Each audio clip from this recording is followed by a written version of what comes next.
It's not as difficult as it may appear.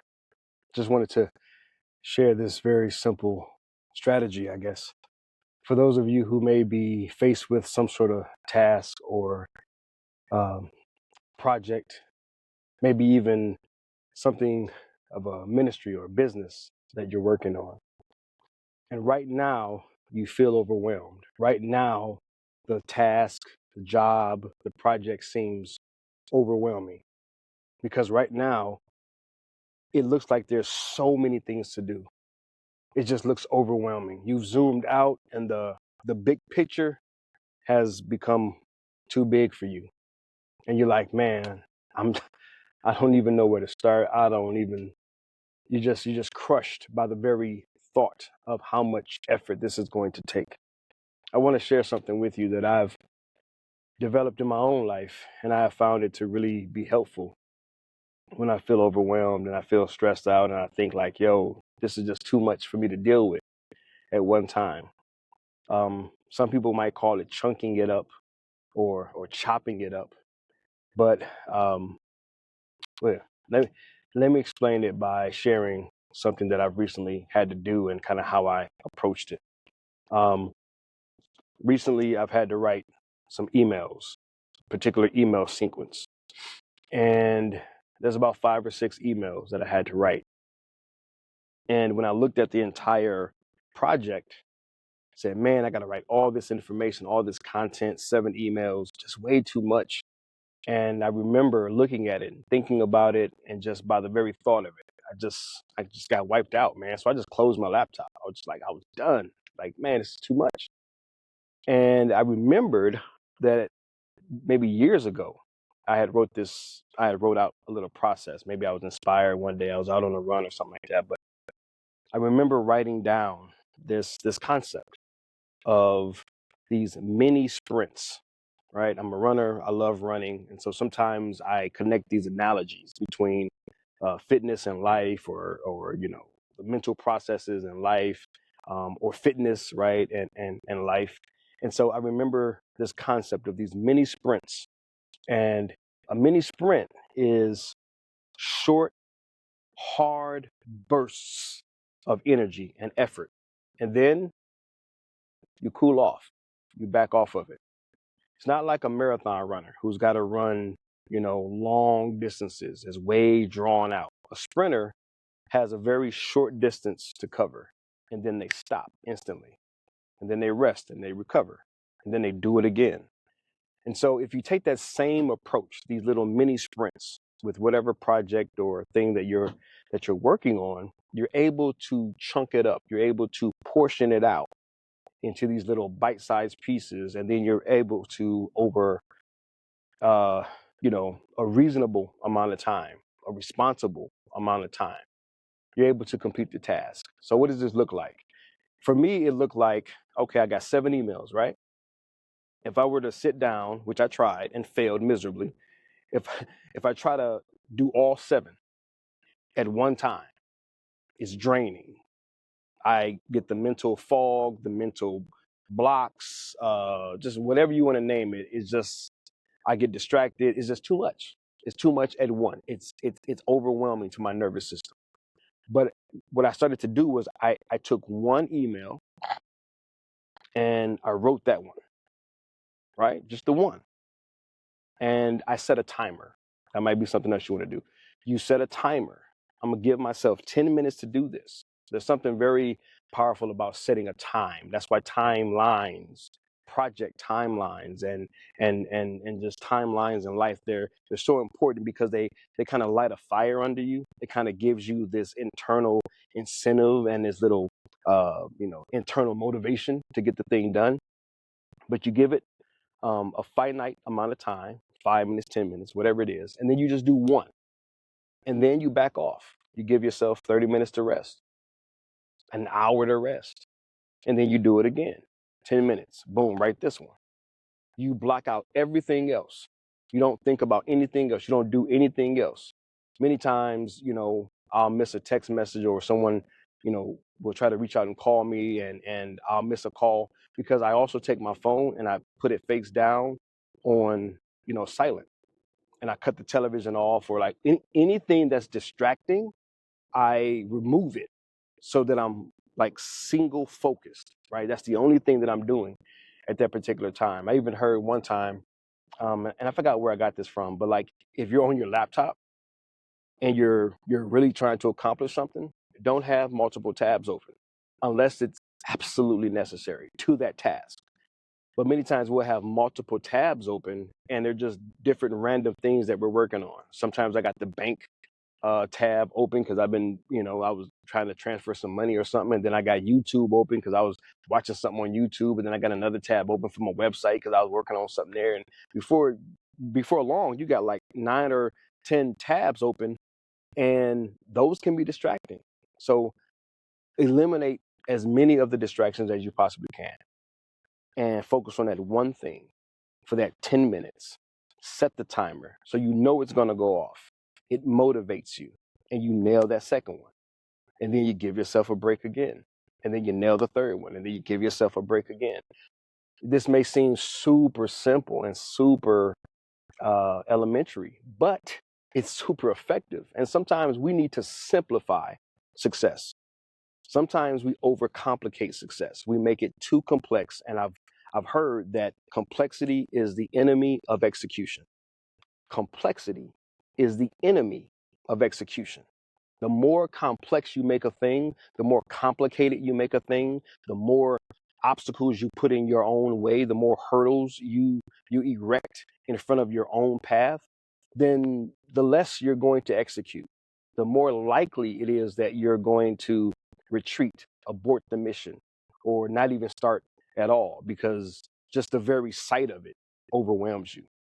So let's simplify our success. Let's chunk it up, break it down, and remember this really simple process, these little mini sprints, the sprint to success, right? We can call it that, the sprint to success.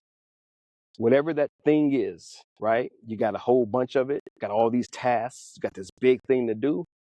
Let's break it into little mini sprints, mini tasks, and just do the one. Get it off your plate.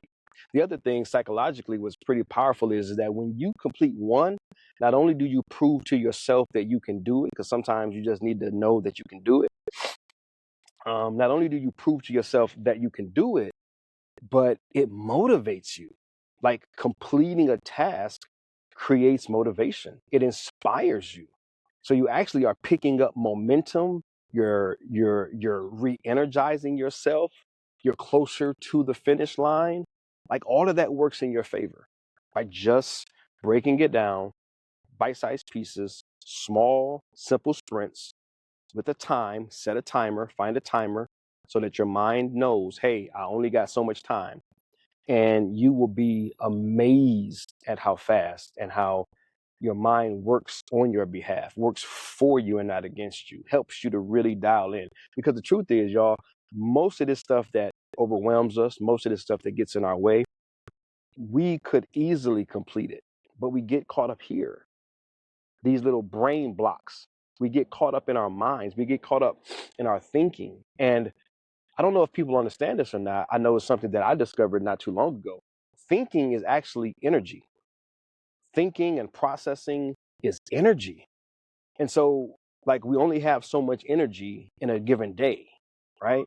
And so, like, your battery, right? You might start off on full and you might need like 50% of your battery to complete the thing, but you're already taking, making not making deposits, you're making withdrawals on your energy before you ever even get started because you're overthinking it, right? That's why procrastination just kills dreams. That's why perfectionism kills dreams. All of that is thinking energy, thinking power that should be allocated and really assigned to the task in and of itself. So all of that works together. Last thing I'll share with you guys, man. So I'm finishing up my run out here this morning, and I was just thinking in runners terms. A lot of people get caught up when it comes to physical fitness, right? So I remember back when I was first getting started running, and the idea of a mile seemed so big. Oh man, we're gonna get out, we're gonna run a mile. That's what my trainer was telling me. And I'm like, oh man, a mile? Wow. It just blows. It blew my mind to even conceive that I would run a mile. Right. And so I was like, man, that's a lot of distance. Long story short, once I got properly trained on how to run, how to breathe, how to pace myself, all of those things, then a mile became like less than a warm up. 3 miles became my official warm up. Like that's what I use to get the body going. I've run 5Ks, 10Ks, half marathons. Next year, I'm going to run my first full marathon. Um, my point to this is that sometimes we look at something and it's not that big of a thing compared to the potential that we have. We underestimate our own potential. We underestimate what's possible for us, and we make small things big things. It's all perspective. It's all how we look at it. We're making small things big things, or we make big things small things. That's the God-given gift that we have. Choice, perspective. We can make something big or we can make something small. So whatever we decide, whatever we choose. And so I was just thinking to myself, like so many people that I've invited out to run or talk to about running, and they kind of joke like, oh yeah, that's for you. Yeah, I'm good. I can't do that, blah, blah, blah, blah. And I was just like, wow, man, we're limiting our lives so much because of the perspective that we have about something. I wish we would give ourselves as much credit. I wish we would make ourselves as big as we make these tasks.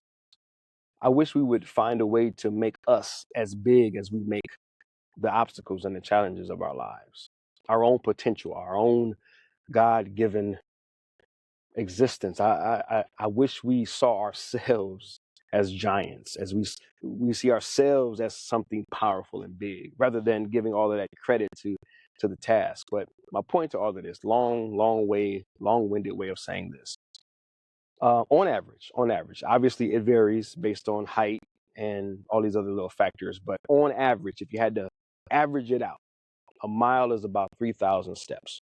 3,000 steps. If I said, hey, let's go walk for 100 steps. I didn't say let's go walk a mile. I said let's go walk 100 steps, right? And I'm trying to do the math in my head even as I share this. What would that be? 100. So 100 goes into 1,000 10 times. So you would have to do that 30 times, right? 100 goes into 1,000 10 times, and then you have to multiply that by 3, and then you'll have yourself a mile. So I wonder what people would say if I say, hey, let's go walk 100 steps, right? You do that. And then once we're done with that, because most people can knock that out without even thinking about it, because we do it anyway, just through our normal living, just getting up and going throughout our day, we're killing it. We don't even realize it. But I said, hey, let's walk 100 steps, and then let's walk another 100 steps, and then let's walk another 100 steps, and then let's walk another 100 steps, and just keep tacking on 100 steps. You could easily get a person to a mile without even knowing it, because they would realize like, oh, all I'm doing is doing what I've always done. And sometimes we have to realize that we're so capable of so much more. We're capable of doing the things that we sometimes overwhelm ourselves with. They're very doable.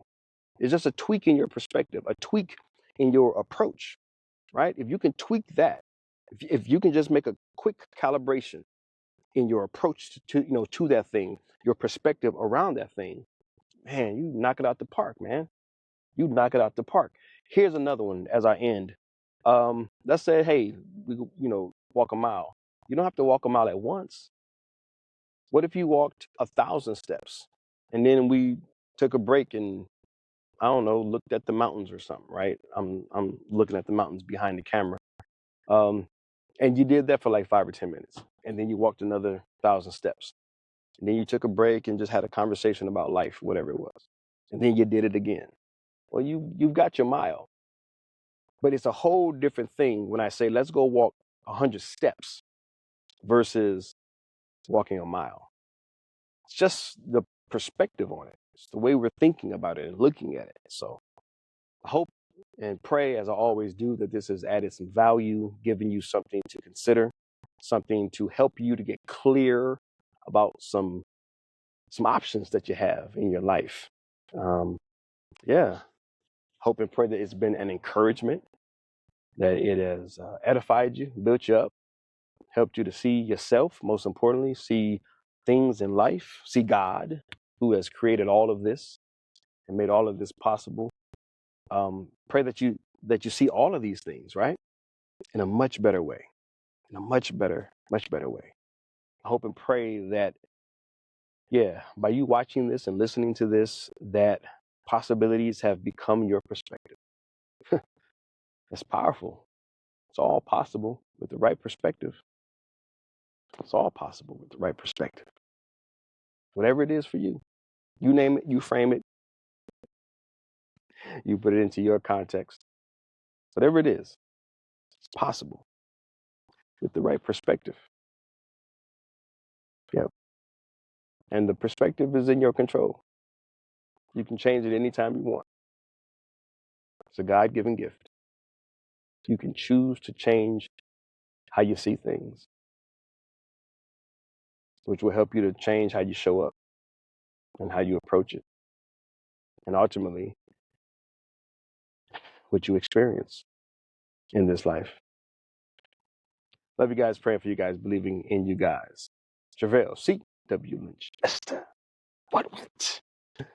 Helping you to see what you are working with, and hopefully inspiring you to give yourself permission to come into a realization of what you are going to do with it all.